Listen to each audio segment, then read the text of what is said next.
Shalom saudara, hari ini Kudus berbicara tentang milestone yang diambil dari Roma 11 ayat 36. Sebab segala sesuatu adalah dari Dia dan oleh Dia dan kepada Dia, bagi Dialah kemuliaan sampai selama-lamanya. Milestone adalah penanda jarak yang sering dipakai untuk menandai jarak di tengah jalan tol dengan angka kilometer.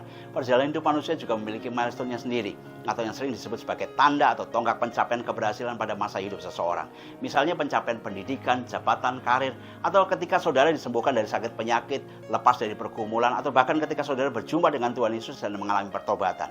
Namun sadarkah saudara bahwa dalam setiap milestone itu Allah turut bekerja di dalamnya sehingga saudara berhasil mencapainya? Sadarkah saudara bahwa masih ada milestone yang lain yang Allah sudah sediakan di hidup saudara ke depan? Saudara, kalau dunia sering mengukur kesuksesan dari pencapaian yang terlihat secara kasat mata seperti kekayaan, jabatan, atau popularitas, namun firman Tuhan mengingatkan kita, apa gunanya seseorang memperoleh seluruh dunia, tetapi ia membinasakan atau merugikan dirinya sendiri? Sukses di mata Tuhan adalah kesetiaan dalam mengikut Dia dan melakukan kehendaknya dalam segala keadaan. Kesuksesan sejati lebih berfokus pada pembentukan karakter Kristus seperti kesabaran, kerendahan hati, integritas, dan pertumbuhan rohani daripada pencapaian material semata. Tujuan utama hidup orang Kristen adalah untuk memuliakan Tuhan. Setiap pencapaian hidup harus ditujukan untuk kemuliaan Tuhan.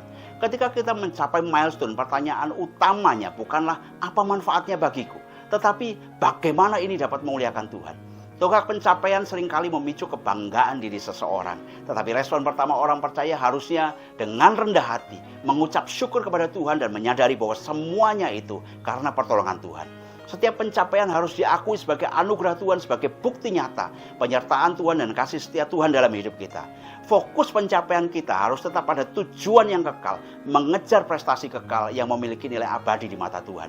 Milestone harusnya menjadi titik evaluasi atau refleksi. Apakah kita tetap setia dalam iman? Apakah kita masih berjalan sesuai dengan tujuannya Tuhan?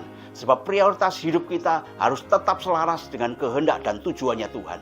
Secara ringkas, milestone harus mendorong kita untuk bersyukur atas kesetiaan Tuhan di masa lalu dan melangkah maju ke depan dalam iman akan kepastian janjinya. Tetap rendah hati dan menyadari bahwa masa depan kita ada di tangan Tuhan yang penuh anugerah. Saudara, sekali lagi selamat meraih milestone yang Tuhan sudah sediakan dalam hidup saudara. Tuhan Yesus memberkati saudara. Amin.